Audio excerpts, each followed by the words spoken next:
Hey guys, Jordan here with the Iron and Grit podcast. This is episode 11, and in this episode, I talk about macronutrients, why they're important, and what they do. I also talk about carbohydrate addiction, which is an affliction that's sweeping across the nation, and how you can combat it to live a happier, healthier life. And I also talk about the benefits of eating fat, specifically animal fat, and all the good things that come with that. So check this one out. I think it's a pretty good one. Leave me a comment if you have any questions about it. Also, be sure to check out ironandgrit.net to see my merchandising line. There are lots of shirts, tank tops, workout apparel, and street clothes, as well as hats that you can wear that are super comfortable, that are form-fitting, stylish, and look great overall. And everyone that you buy goes to support putting out more of these podcasts. So I appreciate any support. Thank you for listening. And I hope that you enjoy this podcast.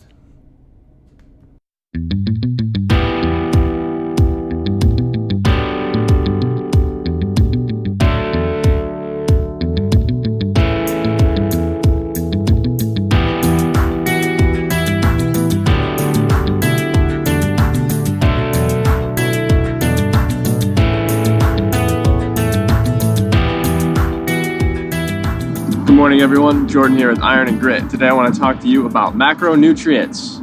What they are, what they do, how many of them you should have.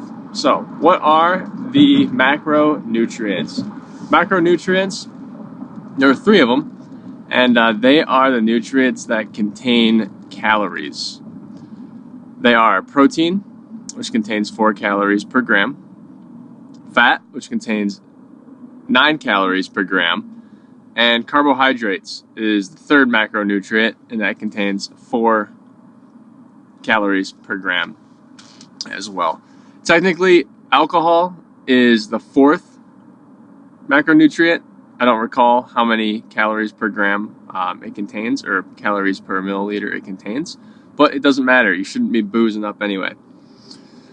So, why are they important?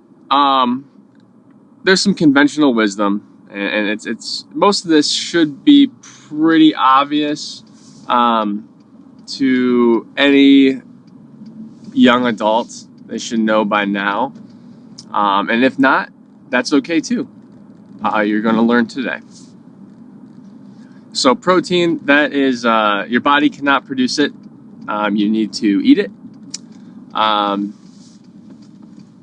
Protein is used for a tissue builder. Your body is constantly wearing down, breaking down, and it needs materials to rebuild, and that's what protein is used for.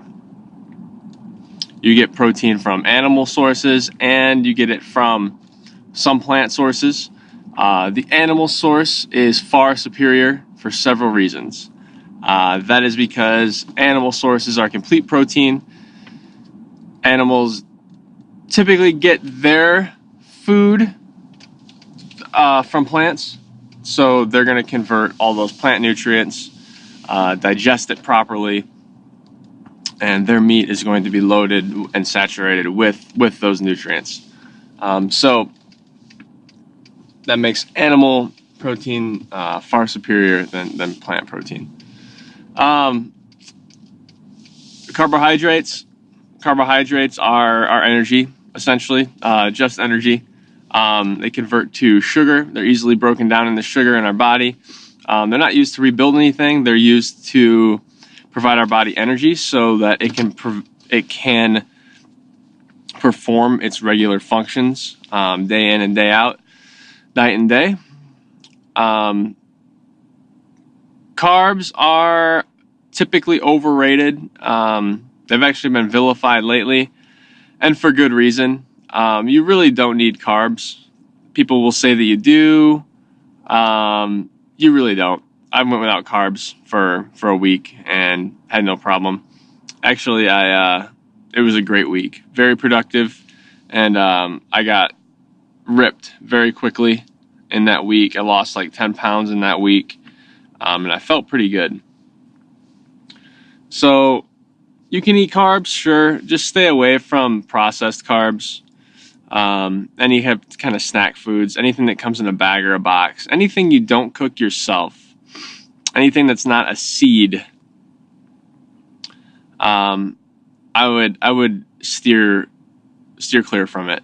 I know it's hard. It's hard as hell. But try to cut out the sugar.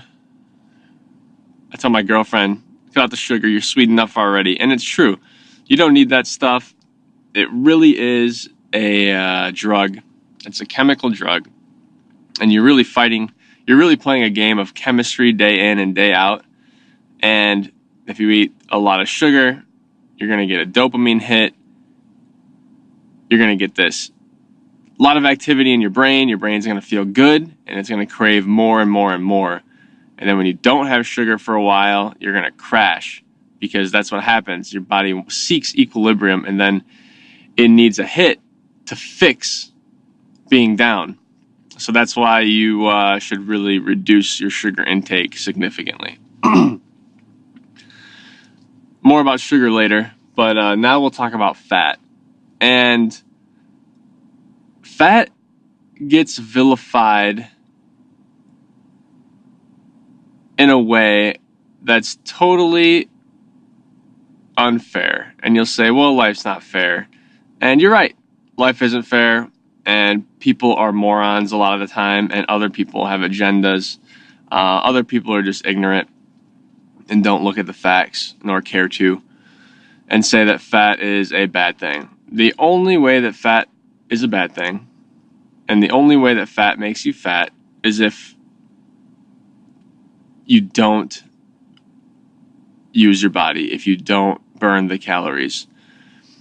Fat is very nutrient dense. If you remember, there's twice as many calories in fat than there are in the same amount of protein and the same amount of carbohydrates. So 1 gram of fat is 9 calories, and then a gram of protein and a gram of carbs each contain 4 calories. So with those 9 calories contain a lot of vitamins and minerals. Fat, you've ever heard of fat soluble vitamins? Vitamins that reside in fat when they're in your body, that get stored in fat, that hang out in fat. You get these vitamins by eating animal meat and by eating the fat of the animal. So fat is actually very good for you. If you were to eat, let's say, 300 calories of fat versus 300 calories of carbs, with the fat, you're going to get steady, even energy throughout the for hours, for many, many hours, without feeling hungry and without feeling foggy-headed. But if you eat 300 calories of just strictly carbohydrates, it doesn't matter, simple carbs or complex carbs, you're going to spike, you're going to get an insulin spike, and you feel great for like 20 minutes, and your stomach's going to feel full, and you're going to just be super happy and content, and then you're going to feel like shit in 20 minutes until you either process all of those carbs from your system or you eat more. So I really don't like having the up and down roller coaster of energy and roller coaster of mood and roller coaster of being able to focus. I like being able to call on that stuff at will. And relying on willpower when you're tired and you're coming down off of an insulin crash is just hell on earth, especially if you're trying to finish a task that you really don't want to do and you have to do it. It's very challenging, and it does not make for an enjoyable time. So that's why when I do eat carbs, I eat them at dinner or after dinner. I don't touch carbs during productive work hours. Right now I'm talking to you, it's about 6 in the morning. I actually didn't eat breakfast this morning, but when I get home from the gym, I'm actually in the parking lot right now talking to you guys. I'm going to go home. I'm going to make about 5 or 6 scrambled eggs and butter, and then I'm going to start my work. And then when lunchtime comes around, I'm going to have some beef roast with just beef and maybe some vegetables. And of course, there's a little carbs in there, but not many, maybe like 50 calories worth tops. And it's green vegetables, so it's not that big of a deal. And then I might have a snack in the afternoon, maybe some more meat, maybe some egg whites, who knows? And then dinner time, more meat, or maybe I'll have tacos. Last night I had tacos with a corn tortilla shell. So it all just depends. It's really I don't like, I just don't like eating carbs during productive hours, because if we do that, it's very detrimental to your productivity. It's very detrimental to my mood. So I just avoid them almost entirely until it's ready for bed. And when it's time for bed, I'll load up my carbs on some sweet stuff. I'll feel good. Then I'll go straight to bed, have great dreams, wake up revitalized and feeling awesome. So, and it's kind of like, carbs are typically sweet, so it's usually like a nice reward for the end of the day. So I always postpone that gratification towards the end of the day if I'm going to eat carbs. So what am I saying here? You know, a lot of people may argue, hey, Jordan, I thought you need carbs for energy. And carbs are energy, but you don't need carbs for energy. Calories are your energy. Carbs are a way to get a lot of energy quickly, but then your body has to deal with it. It's like putting shitty rocket fuel into a Prius if you carb load. So unless you are LeBron James, you don't need it. Unless you are an athlete, you really don't need the carbs. Unless there is a reason, unless there is an athletic reason that you need the carbohydrates for performance, physical performance, then you really don't need them. You could not eat another carb the rest of your life and probably be fine. People have done it. Is that realistic? Well, people have done it. So you tell me. Will most people do it? Probably not, because it's hard. It's very hard. And there's a lot of good foods out there that have carbs, and you want to enjoy life. So what I'm saying here is, eat your fat. Make sure it's animal fat, fresh animal meats. Stay away from any type of vegetable fat. That stuff is terrible for you. It clogs your pipes, and it'll take you out. After time, it'll take you out. Your body doesn't know what to do with it, and it just sticks to your walls on the insides and just clogs everything up, slows everything down. And that's when people start to get bloated, and that's when stuff starts to go wrong, and that's when people start to get health problems. So stay away from any type of vegetable oil, soybean oil especially, palm oil, any type of vegetable oil. If it's not olive oil, don't eat it.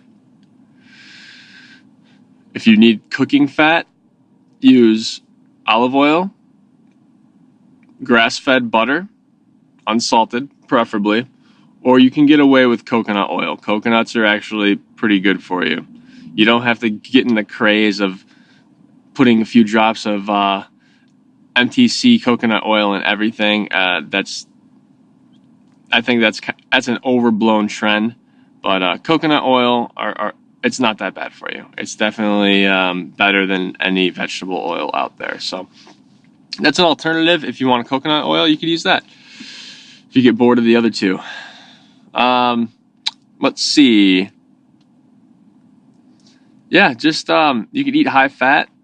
You got to get enough fat in order to keep your hormones healthy. And that's, not only is fat very nutritious, but your body needs it to produce natural hormones like testosterone or estrogen.